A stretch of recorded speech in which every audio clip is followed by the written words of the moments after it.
கர்த்தராகிய இயேசு கிறிஸ்துவின் இனிய நாமத்தில் இந்த காலை வேளையில் உங்கள் அன்பு சகோதரன் காட்வின் மோசஸ் உங்கள் யாவரையும் மிகுந்த அன்போடு கூட வாழ்த்துகிறேன். இந்த நாள் முழுதும் தேவனுடைய பிரசன்னமும் தேவ ஆசீர்வாதமும் உங்களோடு கூட இருப்பதாக. ஆமென். என் தேவனின் வெளிச்சம், என்னை ரட்சிப்பவரும் அவரே, என் ஜீவனுக்கரணானவர், நான் யாருக்கும் அஞ்ச மாட்டேன். என் தேவனின் வெளிச்சம், என்னை ரட்சிப்பவரும் அவரே, என் ஜீவனுக்கரணானவர், நான் யாருக்கும் அஞ்ச மாட்டேன். தீமை செய்கிறவர்கள் எனக்கு தீமை செய்ய விரும்புகையில், தீமை செய்கின்றவர்கள் எனக்கு தீமை செய்ய விரும்புகையில், தேவன் அருகில் வந்து என்னை காத்து கொள்வார். என்னை பகைத்தவர்கள் தேவனை அறிவார்கள்.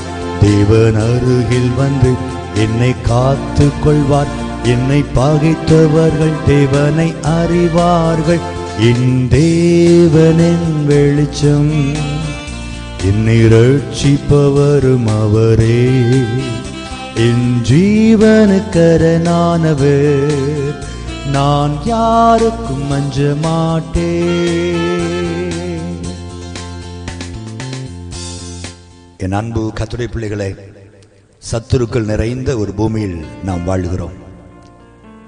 உறவுகள் நடுவிலும் சத்துருக்கள், வேலை ஸ்தலத்திலும் சத்துருக்கள், வியாபாரம் போட்டிகளில் வருகிற சத்துருக்கள், நம்மிடத்தில் நண்பர்களைப் போல பேசி பழகியும் நம்மை அறியாமலே முதுகுக்கு பின்பாக சத்துருக்களாய் இருக்கிற ஜனங்கள், இப்படிப்பட்ட கூட்டத்தின் நடுவிலே நாம் வாழ்கிறோம். அன்றைக்கு தாவீது எல்லாராலும் பகைக்கப்பட்டு பரிதாபமாய் வனாந்தரத்தில் அலைந்த பொழுது தாவீது கர்த்தரை மட்டும் சார்ந்து கொண்டு சொன்னார், என் தேவன் என் இருளை வெளிச்சமாய் மாற்றுவார். என் சத்துருக்கள் என் ஆண்டவர் என்னோடு இருப்பதை அறிந்து கொள்வார்கள் என்று சொன்னார். அதே போல தாவீதை கொலை செய்யும்படி துரத்தி கொண்டிருந்த சவுல், கர்த்தர் தாவீதோடு கூட இருப்பதை பல முறை காணும்படி தேவன் செய்தார். ஜெயம் தாவீதுடையதாய் மாறியது. தாவீது வர வர பலத்தான், சவுல் வர வர பலவீனப்பட்டு போனான் என்று வேதம் சொல்லுகிறது. தேவ பிள்ளைகளே, இந்த நாளிலும் உங்கள் சத்துருக்களை குறித்து ஒரு நாளும் கலங்காதிருங்கள். உங்கள் சத்துருக்களை பார்க்கிலும் நீங்கள் ஆராதிக்கிற தேவன் பெரியவர். அவர் உங்களுக்காக யுத்தம் பண்ணுகிறவர், உங்களுக்காக வழக்காடுகிறவர், உங்களுக்காக பரிந்து பேசுகிறவர், உங்களுக்காக யாவையும் செய்து முடிக்கிற ஆண்டவர். அந்த தேவன் உங்கள் வலது பரிசத்திலே வைத்துக் கொள்ளுங்கள்.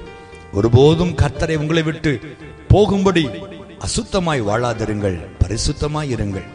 தேவனுக்கு பிரியமாய் நீங்கள் நடக்கும் பொழுது என் ஆண்டவர் நிச்சயம் உங்களோடு கூட இருந்து உங்கள் சத்துருக்களுக்கு முன்பாக ஒரு பந்தியை ஆயத்தப்படுத்தி உங்கள் தலை எண்ணெயினால் அபிஷேகம் பண்ணி, எந்த இடத்தில் சத்துருக்கள் உங்களை வேதனைப்படுத்தி கொண்டிருக்கிறார்களோ அதே இடத்தில் உங்கள் தலைகளை கர்த்தர் உயர்த்தி அருளுவார். ஜெபிப்போமா? சேனைகளின் தேவனாகிய கர்த்தாவே, உம்மை நம்பியிருக்கிறவன் பாக்கியவான் என்று வேதம் சொல்லுகிறது. இந்த நாளிலும் ஆண்டவரே, பலவிதமான சத்துரு போராட்டங்களின் நடுவிலே நாங்கள் வாழ்ந்து கொண்டிருக்கிறோம். மனிதர்கள் என்கிற சத்துருக்கள் மட்டுமல்லாமல் பில்லி சூனியங்கள், செய்வினைகள், ஏவல்கள், மந்திரவாதங்கள் என்று பலவிதமான சத்துரு போராட்டங்கள் எங்களை சூழ இருக்கிறதை நாங்கள் பார்க்கிறோம். ஆண்டவரே, இதை எங்களால் நிச்சயம் மேற்கொள்ள முடியாது. எங்கள் சத்துருக்கள் எங்களை பார்க்கலும் பலவான்களாய் இருக்கிறார்கள். ஆனால் நீர் எங்களோடு இருக்கும் பொழுது நிச்சயமாகவே இவர்களை எங்களால் ஜெயிக்க முடியும். காரணம், நீர் யுத்தத்தில் பராக்கிரமம் உள்ளவர். எங்களுக்காக யுத்தம் பண்ணுகிறவர் நீர் அல்லவா? கர்த்தர் உங்களுக்காக யுத்தம் பண்ணுவார். நீங்கள் சும்மா இருப்பீர்கள். நீங்கள் அமர்ந்திருந்து நானே தேவன் என்பதை அறிந்து கொள்ளுங்கள் என்று சொன்னீரே. அந்த வார்த்தையின்படி இன்றைக்கு யாரெல்லாம் உங்களுடைய பாதத்திலே தங்களை அர்ப்பணித்து தங்கள் சத்துருக்களுக்காக வழக்காடும்படி மன்றாடுகிறார்களோ அந்த அன்பு பிள்ளைகளுக்காக இன்றைக்கு நீர் யுத்தம் பண்ணுவீராக. நீர் யுத்தம் பண்ணுவீராக, ஜெயத்தை கொடுப்பீராக. உடைய பிள்ளைகளுக்கு விரோதமாய் எழும்புகிற எந்த ஆயுதமும் வாய்க்காமல் போகட்டும். இவனோடு இவளோடு கர்த்தர் இருக்கிறார் என்று சத்துருக்கள் காணும்படி என் தேவன் பராக்கிரமமான காரியங்களை செய்யும்.